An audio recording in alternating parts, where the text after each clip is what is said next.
started engaging with some of these issues of child marriage and how engaging boys also is important around it, discussing masculinity, and that's how we started. But we realized that when we're looking at content, when we're looking at interventions, we can't, and when you're talking about scale, you can't have the same content being set to girls and boys and to everyone. It doesn't work like that. You have to be looking at tailored content. And I think that's what we learned from that experience in terms of having separate spaces also is important in terms of engagement with men and boys. And from there we kind of started with small pilots in terms of how we can work with men and boys across, and also realizing that it's a cross-cutting approach. Everywhere the contextual realities of how gender norms and also if you can say masculinity norms are different, our interventions are also very different. So I think that's also the experience we kind of will share some of those pilots with you as well. As much as we realize that we are going to have a structured engagement with men and boys, we're also kind of saying that it shouldn't be inconsistent with the feminist approach. How are we looking at some of this content, how of this engagement to also kind of have discussions about privilege and other issues. So that's and role modeling. So some of those aspects are what we're using in our interventions as well. If you can go to the next.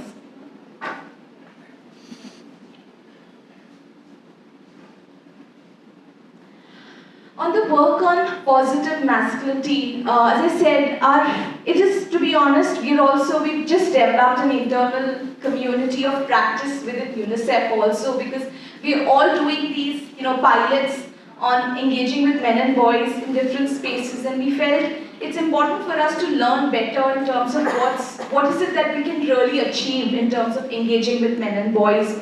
When it comes to our adolescent programming, when it comes to being able to shift some of the gender norms. What we realized is that, if we want to be gender transformative, as much as we do our work with girls, promoting the agency of girls and girl-centered leadership, working with communities, working with parents, making linkages to services, working with men and boys is an important aspect of it. A lot of our evaluations, and I think it's true for everyone, that engagement with men and boys has really come through as something that we have at least taken note in UNICEF and is an important aspect of our country strategy as we go to it next year. Similarly, we realized we can't do this alone. So when we started with organizations like CHSJ helping us understand how we can do this well. What is it that we can really achieve in terms of our work, for example, in tea gardens. When you want to work with a very specific community where the gender norms perhaps also differ, you have a migrant community, how do you work around some of these issues? How do you look at contextualized curriculum? For Rajasthan, what would this mean? So I think that's how we started in terms of our work and also looking at different stakeholders along with us in this journey. We're still doing pilots, but I think what we've been able to do is that as we're doing this pilot, and because UNICEF closely works with the government, it's been very important for us to be able to look at what are the government structures and systems we're making these linkages to. So in terms of how do we work with the education department in terms of the curriculum, with the gender resource centers, how do we work with the MWCD in terms of mainstreaming this, in terms of implementation and capacity building of the cadre around some of these issues to ensure better implementation of the domestic violence and other similar kinds of laws. So I think those are some of the avenues we've been really working around in terms of looking at some of these entry points. Also what's helping us is learning from each other. So the proof of concept is what we've kind of started calling our work, is in terms of when we've started looking at what the interventions are helping us, also seeing how we want to understand the evidence coming out of it, because it's also typology specific, but also helps us draw in terms of seeing how we can scale it for other regions as well. Basis our work in Assam and Rajasthan, Gujarat, we then looked at spaces like Odisha. We've also looked at what kind of platforms, because I think in an earlier presentation we said that this is not something we only do with one way and one approach. So in community settings, with NSS and YPS, with youth platforms in schools, how do you use this approach is something that we're really kind of trying to build different proofs of concept, and then link also with the suitable government platforms basis this.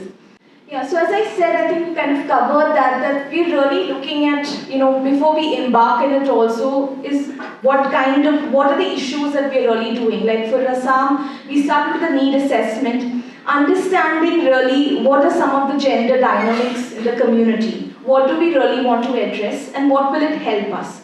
For Assam, for example, because it was also community engagement, we were able to kind of ensure, what we realized is that we have to have male facilitators. We can't have female facilitators. And often the cadre of the government is mostly, if you see the frontline workers, they are female. So these are some of the challenges we realized, but when we started our pilots, we ensured some of these prerequisites is something that, we ensure we have. And also then understanding that what are the big issues that girls face. Like for example, mobility, discrimination at home, understanding that how fathers and boys had a better say in terms of when they are getting married or if they're going out for work or not. So some of these issues are what we also targeted in terms of our communication, our curriculum and our engagement with them. So that need assessment was very important for us to contextualize our work. And women are like, if you want to come out of violent situation, then you have to take charge of your own life, you have to form sisterhood, and only then will you be able to come out of the thing. It was hugely popular, it got adapted in many countries, that's another story. Then slowly as the HIV thing hit India and there were these huge numbers, हर जगह HIV AIDS की बात हो रही थी, तो हमें लगा कि देखो सिर्फ औरतों से बात करके फायदा नहीं है. It was also alienating men कि भैया आप औरतों के बारे में बोल रहे हो तो आप औरतों से बात करो, है ना? Why are you talking to us? So during when HIV came, what happened was a lot of the statistics at that point shared that almost 20% of the new transmissions were happening among women who were in single monogamous relationship with their husbands or partners. Now, और उस time पे सिर्फ sex workers और truckers के बारे में बात हो रही थी. तो we had to be knew that the decision making was with men and not all men were black and white. And ठीक है, I mean it can be men who are loving their wives who are generally very sweet and nice, but there's this element of condom usage within marriage. So how do you negotiate that space on using contraception, especially condom usage, because that was the only way to prevent HIV. We did that and thankfully NACO took notice of that and then they started addressing HIV within marriages and condom usage within marriages, and that was a big win for us. The third level, which was also a learning for us, was that we had to really come out of this really bad black scenario of how we were showcasing men. Because you're actually putting them off and you're not really being part of the conversation or not really getting involved. Except for a few feminist men out here, a majority of men would be like, अच्छा ठीक है, आप औरतों से काम करो. तो तब हमें लगा हमने बेल बजाओ किया, and it was a 360-degree program along with everything else. And how many of you have seen Bell Bajao? Okay, everyone. I think. Okay, everyone. So I'll not showcase the thing. तो Bell Bajao ने 3 चीजें की है ना. उसमें एक narrative है कि घरेलू हिंसा हो रही है, and then people across the board, right from a young school boys to an old person to, it broke the narrative about who a man is, है ना. And in order to address violence against women, you don't have to be this macho man or address a issue of violence through aggression, है ना. क्योंकि फिल्मों में तो ऐसे ही दिखाया जाता है कि aggression है तो आप एक घुसूम मारो and then you're like the hero. But real men are not like heroes. They are heroes in a different way, and you can address the same issue in a different way. So one, around alternative narrative about men, how they can be your allies, how they can prevent violence, and also it was giving a message to women that you're not alone and you can reach out to men in your communities, in your support groups, your allies, and get support. And it was also giving a message to the perpetrators saying that violence is unacceptable and there are men and women around you who will take a stance. So that's what Bell Bajao did. It became huge It had massive reach. First round was 130 million, and then subsequently it went global. It got adopted by the UN Secretary General campaign. The campaign was adopted by 7 different countries and many more. So it was a super duper hit because we touched the nerve not just as on the common thematic that if you're an active citizen, you can make a difference in people's life, you can stop violence against women. And a lot of men are good at heart and they really do want to make a difference, and which is why it connected with people. Now, the phase we are in is that it's not just enough to talk to men about changing and making life easier for women. That is certainly our goal because we are a women's rights organization, but you need to talk about their own transformative journeys. है ना, जब तक वो खुद का अंदर का बदलाव नहीं होता तब तक आप बड़े स्तर पर काम नहीं कर सकते. तो अगर जेंडर है तो gender, how is it affecting men, how is it affecting women, are they talking to each other, do we have the same narrative towards the change that we want to see, are we talking about power, are we talking about control, are we talking about sharing responsibilities, and so on and so forth. So that's where we are at, and this is the journey that we've gone in. And a lot of people in the women's rights space, I think, have gone into similar thing. Next.